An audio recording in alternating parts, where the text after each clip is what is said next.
ఎప్పుడైనా మన జీవితంలో పరీక్షలు వచ్చినప్పుడు పరీక్ష మీద ధ్యాస ఉంచకండి, పరీక్ష తర్వాత జరిగే విషయాన్పై ధ్యాస ఉంచకండి. ప్రతి పరీక్ష ఎందుకు ఉంటుందండి? నువ్వు నెగ్గి ఉన్నత స్థానానికి వెళ్ళడానికి. అయితే దేవుడు అన్నాడు, పరీక్ష వచ్చినప్పుడు విచారించు, పరీక్ష వచ్చినప్పుడు సంతోషించు, ఎందుకంటే నిన్ను పైకి లేపే సమయం వచ్చిందన్నమాట. నువ్వు ఉన్నత స్థానానికి వెళ్ళే సమయం వచ్చింది.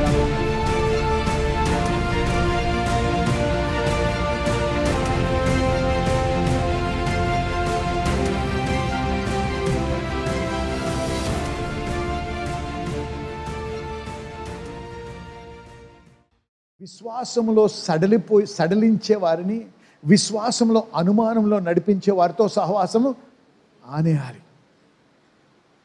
ఎవరితో సహవాసం చేయాలి?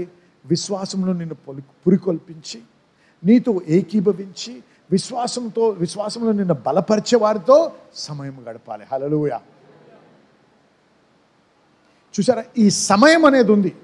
ఈ సమయం అనేది చాలా ప్రాముఖ్యమైనటువంటి సమయం. ఇది దీంట్లోనే ఉంది. ఓర్పు అనేది ఇక్కడ ఉంది. చాలా జాగ్రత్త వహించాలి. పరీక్షలు వచ్చినప్పుడు ఏమన్నాడు తెలుసా? యాకోబు పత్రిక 1వ అధ్యాయము 2వ వచనం చదవండి ఒకసారి. నా సహోదరులారా, నీ విశ్వాసమునకు కలుగు పరీక్ష ఓర్పును పుట్టించునని ఎరిగి మీరు నానా విధములైన శోధనలలో పడినప్పుడు అది మహానందమని ఎంచుకొనుడి. నానా విధములైనటువంటి శోధనలో పడినప్పుడు అది మహానందమని ఎంచుకుని. అయ్యా, శోధన వస్తే, పరీక్ష వస్తే ఎలా సంతోషించగలమండి అంటారు. ఆగండి. ఎప్పుడైనా మన జీవితంలో పరీక్షలు వచ్చినప్పుడు పరీక్ష మీద ధ్యాస ఉంచకండి, పరీక్ష తర్వాత జరిగే విషయాన్పై ధ్యాస ఉంచండి. ఏముంది? ప్రతి పరీక్ష ఎందుకు ఉంటుందండి? నువ్వు నెగ్గి ఉన్నత స్థానానికి వెళ్ళడానికి. అయితే దేవుడు ఏమన్నాడు? పరీక్ష వచ్చినప్పుడు విచారించకు, పరీక్ష వచ్చినప్పుడు సంతోషించు, ఎందుకంటే నిన్ను పైకి లేపే సమయం వచ్చిందనమాట. నువ్వు ఉన్నత స్థానానికి వెళ్ళే సమయం వచ్చింది. కాబట్టి చూడండి ఏమైంది. ఈ ఐగుప్తు నుంచి బయలుదేరారు. ఎర్ర సముద్రం దాటిన తర్వాత ప్రతి ఒక్కరు నాట్యం వేస్తూ, సంతోషముతో, గానములు పాడుతూ దేవుణ్ణి గణపరిచారు. అది అయినటువంటి దాని తర్వాత అధ్యాయానికి వెళ్తే నీరు లేవని చెప్పి సనగడము, గునగడము, ఈ రకమైనటువంటి వైఖరి చూపించారు. అంటే మంచి జరిగినప్పుడే దేవుని స్తుతించి, చెడు ఎందుకన్నా ఎదుర్కొంటే దేవుడే దీనికి కారకుడు అనేవాడు ఎన్నడూ జయించలేడు జీవితంలో. హల్లెలూయా. చూసారు, వీళ్ళు ఏమయ్యారు? ఆ పరీక్ష వచ్చినప్పుడు వారి దృష్టి పరీక్ష మీద పెట్టారు. వారి దృష్టి ఎక్కడ పెట్టాల్సి ఉండింది? పాలు తేనెలు ప్రవహించే ప్రదేశంపై పెట్టాల్సి ఉండింది. మనం ఏమనుకుంటామంటే ప్రతి ఒక్కరు కూడా మనం విశ్వాస వీరులము. చాలా నేను 20 సంవత్సరాలైందండి నేను తిరిగి జన్మించి, 35 సంవత్సరాల నుంచి నేను తిరిగి జన్మించాను, నాకేంటి బోధించేది? ఆగు. సమయాన్ని బట్టి మెచ్యూరిటీ రాదు, రిలేషన్షిప్ని బట్టి మెచ్యూరిటీ వస్తుంది. ఆమేన్. దేవుని రాజ్యంలో సీనియారిటీని బట్టి దేవుడు ఎప్పుడు ప్రమోషన్ ఇవ్వడు. అర్థమైంది మీకు? సీనియారిటీకి సంబంధమే లేదు. ఎంతోమంది సీనియర్స్ ఉన్నారు, ఆయన జూనియర్ అయిన జాషువాని ఎన్నుకున్నాడు దేవుడు. దేవుడు భయపడ్డు యూనియన్స్కి. హల్లెలూయా. దేవుడు విధానమే వేరు. దేవుడు హృదయాన్ని పరీక్షిస్తాడు. ఆమేన్. నువ్వు 30 సంవత్సరాలు చచ్చినంతకాలం అక్కడ ఉన్నా నీకు ప్రమోషన్ లేకుండా ఉంచుతాడు దేవుడిని, నీ హృదయం సరిగ్గా లేకపోతే. అందుకే నీ హృదయం సరిగ్గా ఉండాలి, నీ ఆశ ఎక్కువగా ఉండాలి దేవుని పట్ల. ఆమేన్. అయితే ఇక్కడేమంటాం మనం, వీరు సనుగుతూ గునుగుతూ ఏం చేశారు? దేవుడిచ్చిన వాగ్దానాన్ని కోల్పోయారు. ఎప్పుడు కూడా ఎటువంటి పరీక్ష వచ్చినా పరీక్ష మీద మీ ధ్యాస ఉంచకండి, జయించే దాని మీద ధ్యాస ఉంచండి. ఎందుకంటే దేవుడు ఏమన్నాడు? నిన్ను ఎన్నడూ విడువను, ఎడబాయను అన్నాడు. ఆ దేవుడు మనకు తోడై ఉంటే ఖచ్చితంగా మనం నెగ్గి బయటకు వస్తాం. మనం ఆ నమ్మకం, ఆ విశ్వాసం ఉన్నట్టయితే ఖచ్చితంగా జయిస్తావు, ఖచ్చితంగా నువ్వు దాన్ని దాటుకుంటావు, నువ్వు జయించి నీ ఉన్నతమైన స్థానానికి దేవుడు నిన్ను నడిపించగలడు. అప్పుడు ఆ వాగ్దానం నీ జీవితంలో నెరవేర్చబడుతుంది. చూడండి, మనం ఏమనుకుంటాం? అన్న నేను చాలా గొప్ప వీరులం అనుకుంటాం. అయితే దేవుడు నీ హృదయంలో ఏముందో చూపించడానికి కొన్ని విషయాలు చేస్తాడు. ద్వితీయోపదేశకాండం 8వ అధ్యాయం 2వ వచనం చూద్దాం ఒకసారి. మరియు నీవు ఆయన ఆజ్ఞలను గైకొందువో లేదో, నీవు ఆయన ఆజ్ఞలు గైకొందువో లేదో, నిన్ను శోధించి, నిన్ను అంటే పరీక్షించి, నీ హృదయంలో ఉన్నది తెలుసుకొనుటకును, హృదయంలో ఉన్నది తెలుసుకొనడానికి, నిన్ను అనొచ్చు నిమిత్తము, నిన్ను అనచడానికి అరణ్యములో ఈ 40 సంవత్సరాలు తీసుకెళ్ళాడు దేవుడు. నీ దేవుడైన యెహోవా నిన్ను నడిపించిన మార్గం అంతటిని జ్ఞాపకము చేసుకొనుము. ఆహారము వలననే కాక యెహోవా సెలవిచ్చిన ప్రతి మాట వలన నరులు బ్రతుకుదురని నీకు తెలియజేయుటకును, ఆయన నిన్ను అణిచి నీకు ఆకలి కలగజేసి, నీవే గాని నీ పితరులే గాని ఎన్నడెరుగని, నిన్ను అణచి నీకు ఆకలి కలిగించి, చూసారా ఏం చేస్తున్నాడు దేవుడు? పరీక్షలో నడిపిస్తున్నాడు. హల్లెలూయా, హల్లెలూయా. నీ జేబులో ఒక చిల్లి గవ్వలేదు, బ్యాంకులో ఏమీ లేదు, తినడానికి ఏమీ లేదు, కొనడానికి ఏమీ లేదు, ఎవడూ సహాయపట్టని ఆ సమయంలో నువ్వు దేవుణ్ణి ఏమంటావు? నిందిస్తావా? లేకపోతే దేవా నీకు స్తోత్రం, ఇటువంటి సమయంలో కూడా నా ప్రతి అవసరాన్ని తీర్చేవాడివి నీవే అని దేవుని స్తుతిస్తావా? నీ హృదయంలో ఏంటి నిండుకొని ఉందో నీకు తెలియపరచడానికి. ఇతరుల ముందు మనము గొప్ప, చాలా మెచ్యూర్ అంటే పరిణతి చెందిన వారిగా మనము బిహేవ్ చేయవచ్చు, ప్రవర్తించవచ్చు. కానీ నిజంగా నువ్వు ఎవరో తెలవాలంటే ఒత్తిడి ఉన్నప్పుడే నీ నిజము బయటకు వస్తుంది. నువ్వు నిజంగా నువ్వు ఎవరు అనేది బయటకు వస్తుంది. ఫస్ట్ సర్వీస్లో ఉదాహరణ చెప్పాను. ఓ రోజు నీ భార్య వచ్చి అంటది, బట్టలు ఎండేయడానికి ఒక తేక్ కట్టాలండి, కొద్దిగా మేకు ఒకటి కొట్టండి అంటది. మేకు తీసుకుంటావు, సుత్తు తీసుకుంటావు, సంఘానికి వచ్చినప్పుడు ప్రైజ్ ద లార్డ్ తప్ప మరి ఇంకో మాట మాట్లాడవు. నోరిప్పితే దేవుని మాటే మాట్లాడతావు. ఎంత నీతిమంతుడండి, ఎంత పవిత్రుడు, ఎంత ఎదిగిన వాడు అనుకునేటువంటి పిక్చర్ ఇస్తాం అందరికీ. ఇంట్లో మటుకు ఆ మేకు కొట్టమంటే కొడుతుంటే దిగుతూ ఉంటుంది. అంతలోపల నీ భార్య వెనక నుంచి ఏదో మాట్లాడుతుంది, వినపడదు సరిగా. ఏమన్నావు అని వెనక్కి తిరిగి కొడతావు. కొట్టినప్పుడు మేకు మీద వెళ్ళదు, అది నీ ఏలు మీద పడుతుంది. అప్పుడు ఏమొస్తుంది నీ నోట్లోంచి? అది నువ్వెవరో తెలుసుకోవడానికి. హల్లెలూయా. అప్పుడు దాకా దేవుని పాట పాడుతూ ఉంటావు, హల్లెలూయా నడిపిస్తూ ఉంటావు బండి. సడన్గా ఎవడో లెఫ్ట్ నుంచి వచ్చి కట్ చేస్తాడు, పాట ఆగిపోద్ది, బూతులు ప్రళయం ఒక వర్షంలాగా వచ్చేస్తాయి. అంటే ఇదంతా ఇక్కడి నుంచి వస్తుంది, కానీ లోపల నుంచి వచ్చేది బూతులే.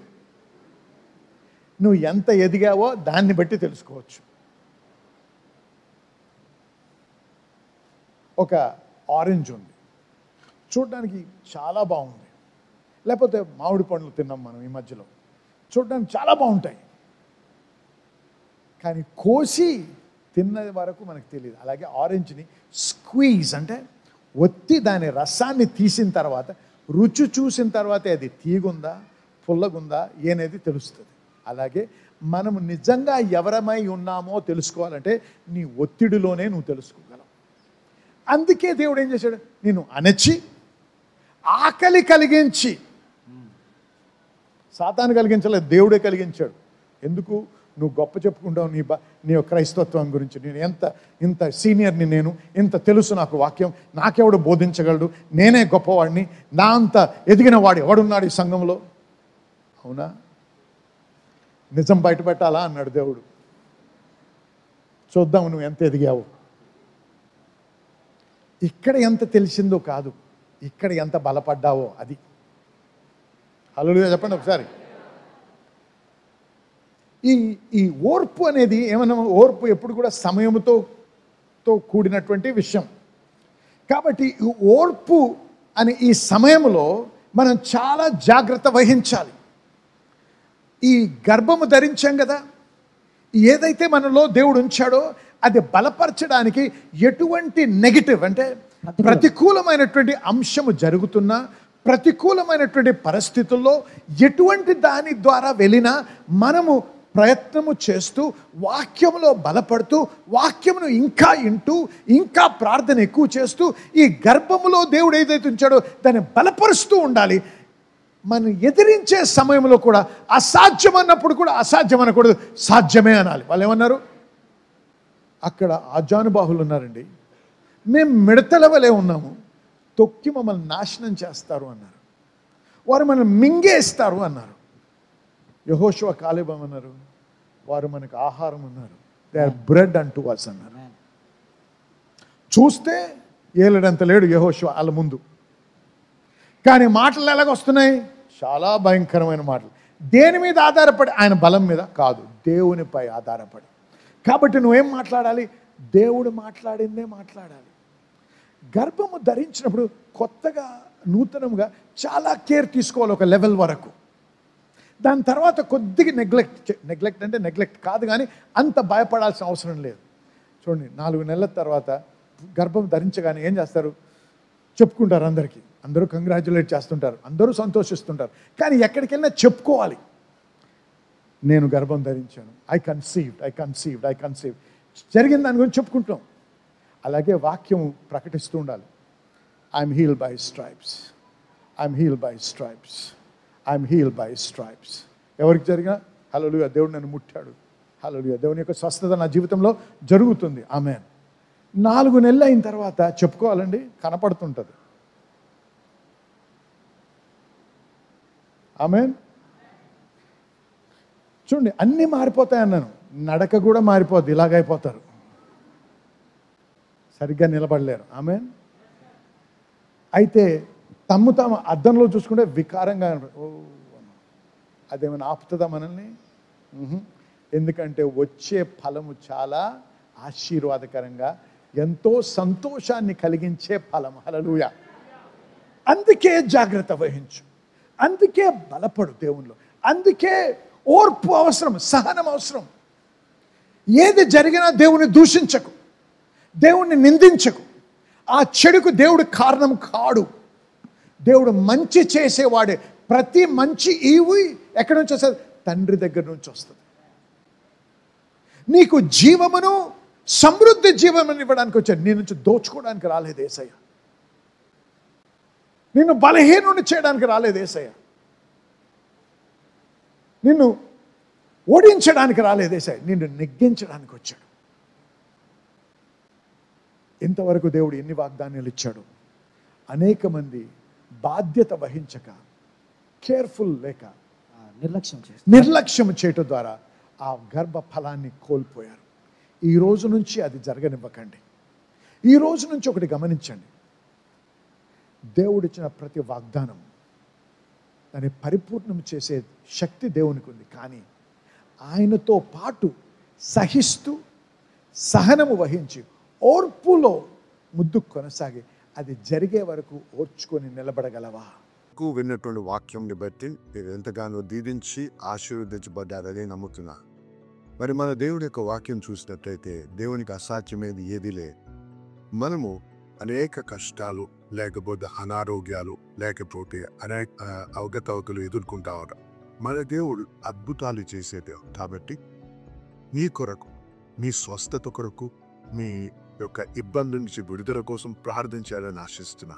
దయచేసి నాతో ఏకీభవించేటప్పుడు మీ చేయి ఒకటి కివి మీద పెట్టండి, ఒక చేయి మీకు ఎక్కడ బాధ ఉందో అక్కడ పెట్టండి. లేకపోతే కోర్టు కేసు అయితే ఆ పేపర్ తంటి ఆ పేపర్ మీరు చేయబెట్టండి. లేకపోతే ఇంకేదైనా అంశం అయితే దాని విషయంలో మీరు చేయించండి. ఇదంతా ఏంటంటే మనం విశ్వాసాన్ని విడుదల చేసే పద్ధతి. అంతేగాని టీవీలో శక్తి ఉందని కానీ, టీవీలో బలం ఉందని కానీ చెప్పడం కాదు. కానీ మన విశ్వాసాన్ని విడుదల చేసి విశ్వాసం ముందుకెళ్ళడానికి మార్గం. కాబట్టి దయచేసి నాతో ఏకీభవించని ప్రార్థించాలి. ఎందుకంటే అనేకమైన సాక్ష్యాలు వింటున్నాం. ఈ విధంగా ప్రార్థించినప్పుడు మరి దేవుని యొక్క కృపను బట్టి వంకరగా ఉన్న కాళ్ళు సరిగ్గా అదే కాకుండా ఎంతో కాలం నుంచి మరి బ్లాడర్లో ఉన్నటువంటి ప్రాబ్లం నుంచి ఒక వ్యక్తి సంపూర్ణంగా స్వస్థపరచబడ్డారు. క్యాన్సర్ నుంచి, ఎయిడ్స్ నుంచి, రకరకాల రుగ్మతల నుంచి విడుదల పొందిన వారు సాక్ష్యాలు మేము వింటా ఉన్నాం. కాబట్టి ఈరోజు ఇది మీ తరుణం, ఇది మీ సమయం, మీరు స్వస్థపరచబడే సమయం. కాబట్టి దయచేసి నాతో ఏకీభవించే పరిశుద్ధ దేవుడు మీకు వందనాలు చెల్లిస్తున్నాను. ఈ బిడ్డలో ఒక విశ్వాసాన్ని బట్టి వారు ప్రార్థిస్తున్నగా వారితో నేను ఏకీభవిస్తున్నా. మరి ఈ సమయంలో వాడుకునే ఇబ్బందుల నుంచి వారికి విడుదల అనుగ్రహించండి. ప్రతి విధమైనటువంటి రుగ్మత నుంచి, ప్రతి విధమైన ఆరోగ్యం నుంచి, ప్రతి విధమైనటువంటి సాతాను బంధకం నుంచి వారికి విడుదల కలుగును గాక యేసు నామములో. ప్రభువా, చర్మ వ్యాధి, కిడ్నీ ప్రాబ్లం అవ్వచ్చు, లేకపోతే హార్ట్ ప్రాబ్లం అవ్వచ్చు, లేకపోతే ఏదైనా సరే యేసు నామంలో దాన్ని గద్దిస్తున్నాం ప్రభా. నాయన అది వర్టిగ్ అవ్వచ్చు, లేకపోతే మరి కాన్స్టెంట్ తలనొప్పులు అవ్వచ్చు, ఏదైతే నేను ప్రభా మీరు స్వస్థపరిచే యెహోవా ప్రభా, మీరు మాకు స్వస్థత అనుగ్రహించే యెహోవా రాఫా నాయన. కాబట్టి మీ పేరుట మీ నామంలో ప్రార్థిస్తున్నాను నాయన.